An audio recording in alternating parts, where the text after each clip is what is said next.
Nobel ಪಾರಿತೋಷಕ ಪ್ರಶಸ್ತಿ ಬಂತು ಈ ಪ್ಲಾಂಟ್ ಮೇಲ್ಗಡೆ. ಅಷ್ಟೊಂದು ಇಂಪಾರ್ಟೆಂಟ್ ಮೆಡಿಸಲ್ ಪ್ಲಾಂಟ್ ರೀ. ಅವರು ಆ್ಯಂಟಿ ಮೈಕ್ರೋಬಿಯಲ್ ಪ್ರಾಪರ್ಟಿ ಅಂತ ಹೇಳ್ತಾರೆ. ಓಕೆ, ಇದ್ರ ಫಸ್ಟ್ ಹೆಸರು ಹೇಳ್ತಾರೆ ನೋಡ್ರಿ.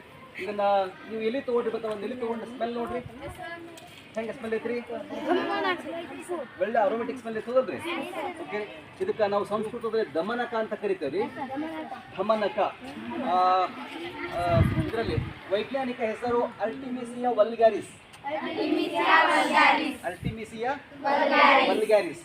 ಸೊ ಇದರದು ಆ್ಯಂಟಿ ಮೈಕ್ರೋಬಿಯಲ್ ಪ್ರಾಪರ್ಟಿ ಅಂದ್ರೆ ಕ್ರಿಮಿನಾಶಕ, ಇವನ್ನ ಆ್ಯಂಟಿ ರೆಪೆಲೆಂಟ್ ಅಂತ ಕೂಡ ಕರಿತೀವಿ. ಈಗ ನೀವು ಸಾಮಾನ್ಯವಾಗಿ ಈಗ ಮಳೆಗಾಲದೊಳಗೆ ಸೊಳ್ಳೆಗಳು ಜಾಸ್ತಿ ಇರ್ತಾವಲ್ರಿ, ಮನೆ ಒಳಗಡೆ ಬೆಂಕಿ ತೊಗೊಂಡ್ಬಂದು ಇದನ್ನು ಒಣಗಿಸಿ ಪುಡಿ ಮಾಡಿಟ್ಕೊಂಡು ಆ ಬೆಂಕಿ ಒಳಗಡೆ ಹಾಕೊಂಡ್ಬಿಡ್ರಿ. ಸೊ ನಿಮ್ಮ ರೂಮೆಲ್ಲ ಸ್ಮೆಲ್ ತುಂಬ ಚೆನ್ನಾಗಾಗುತ್ತೆ ಮತ್ತು ಸೊಳ್ಳೆಗಳು ಏನು ಬರೋದಿಲ್ಲ. ಆಮೇಲೆ ಕ್ರಿಮಿ ಕೀಟಗಳು ಯಾವುದೂ ಬರೋದಿಲ್ಲ. ಈ ಹುಳ ಹುಪ್ಪಡಿ ಬರ್ತಾವ ಅಂತ ಹೇಳ್ತಾರೆ